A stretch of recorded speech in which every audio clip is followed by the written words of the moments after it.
Toutes habillées en couleur nationale, ces joueuses de basketball ont été les ambassadrices du Congo au 9e jeu de la francophonie tenu du 28 juillet au 6 août dernier à Kinshasa en RD Congo. Ce mardi 29 août à Brazzaville, après leur participation, elles ont été face à Bruno Jean-Richard Itoa, président de la Fédération congolaise de basketball. Une rencontre qui leur aura permis de formuler le vœu de voir la suspension du Congo par la FIBA Afrique être levée. À cette doléance, le président de la FECOQUET, Bruno Jean-Richard Itoa, a trouvé les mots justes pour éclairer chacune de ses joueuses sur cette question laquelle le public sportif estime qu'il ne fournirait aucun effort pour la solutionner. Le président de la République, au cours d'un conseil des ministres, a donné des instructions fermes pour que ce problème soit réglé. Le président. Instructions fermes au Premier ministre, instructions fermes au ministre des Finances.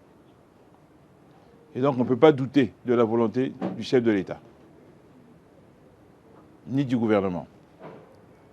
Sur cette base, le ministère en charge des sports a fait ce qu'il fallait pour que les documents, les dossiers parviennent au trésor public.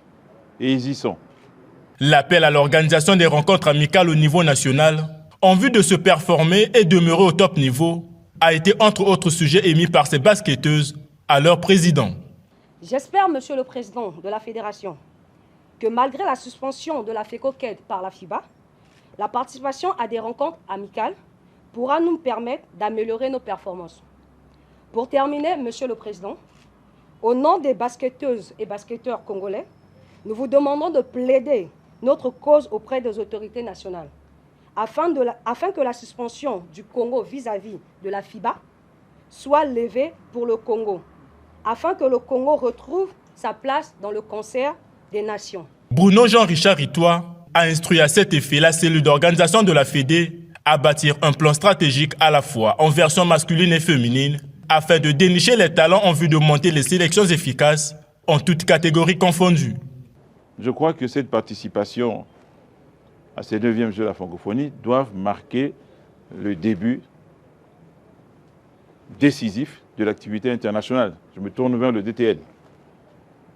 Là, ça y est, on a une sélection, on a une équipe nationale. Oui, il faut un programme de rencontres amicales.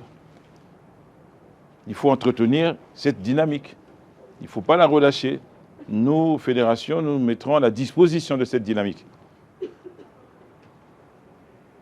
Mais il faut faire rapidement la même chose chez les garçons.